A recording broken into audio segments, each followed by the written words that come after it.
ಹುಣಸೂರು ಪಟ್ಟಣದ ಸರ್ವ ಜನಾಂಗದ ಸರ್ವತೋಮುಖ ಅಭಿವೃದ್ಧಿಗೆ ಬದ್ಧರಾಗಿರುವ ಜನಪ್ರಿಯ ಶಾಸಕರಾದ ಶ್ರೀ ಡಿ ಹರೀಶ್ ಗೌಡ ಅವರು ಕ್ಷೇತ್ರದ ಬಾಂಧವರು ಬಹುಕಾಲದ ಅತ್ಯಂತ ಪ್ರಮುಖ ಹಾಗೂ ನ್ಯಾಯಸಮ್ಮತವಾದ ಬೇಡಿಕೆಯೊಂದನ್ನ ಈಡೇರಿಸುವ ಮೂಲಕ ಸೌಹಾರ್ದತೆಯ ಹೆಜ್ಜೆಯನ್ನ ಇಟ್ಟಿದ್ದಾರೆ. ಹುಣಸೂರು ಪಟ್ಟಣದ ಶಬೀರ್ ನಗರದ ಮುಸ್ಲಿಂ ಸಮಾಜದವರ ದೊಡ್ಡ ಕಬ್ರಸ್ತಾನ್ ಅಭಿವೃದ್ಧಿ ಕಾಮಗಾರಿಯ ಅಂಗವಾಗಿ ಕಬ್ರಸ್ತಾನ್ಗೆ ಸಂಪರ್ಕ ಕಲ್ಪಿಸುವ ರಸ್ತೆ ನಿರ್ಮಾಣ ಸೇರಿದಂತೆ ಅಗತ್ಯ ಮೂಲಭೂತ ಸೌಲಭ್ಯಗಳನ್ನ ಕಲ್ಪಿಸಲು ಶಾಸಕರು ವಿಶೇಷ ಆಸಕ್ತಿಯನ್ನು ವಹಿಸಿ ಅಗತ್ಯ ಅನುದಾನವನ್ನ ಬಿಡುಗಡೆ ಮಾಡಿಸಿದ್ದಾರೆ.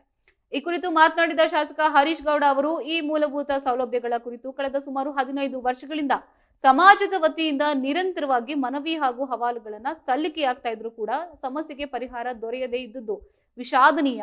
ಇದೀಗ ಬಹುಕಾಲದ ಈ ಬೇಡಿಕೆ ತನ್ನ ಅವಧಿಯಲ್ಲಿ ಈಡೇರಿರೋದು ವೈಯಕ್ತಿಕವಾಗಿ ನನಗೆ ಸಾಟಿ ಇಲ್ಲದ ಸಂತಸ ಹಾಗೂ ತೃಪ್ತಿಯನ್ನ ನೀಡಿದೆ ಎಂದು ಭಾವನಾತ್ಮಕವಾಗಿ ತಿಳಿಸಿದ್ದಾರೆ.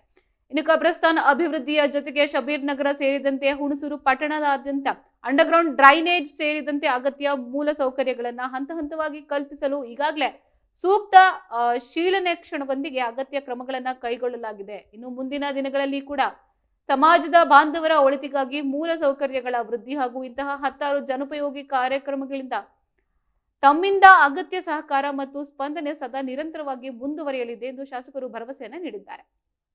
ಇನ್ನು ಈ ಜನಪರ ಶಬೀರ್ ನಗರ ಹಾಗೂ ಹುಣಸೂರು ಪಟ್ಟಣದ ಮುಸ್ಲಿಂ ಸಮಾಜದ ಮುಖಂಡರು ಮತ್ತು ಸಾರ್ವಜನಿಕರು ಶಾಸಕರಿಗೆ ಹೃದಯಪೂರ್ವಕ ಕೃತಜ್ಞತೆಗಳನ್ನ ಸಲ್ಲಿಸಿದ್ದಾರೆ.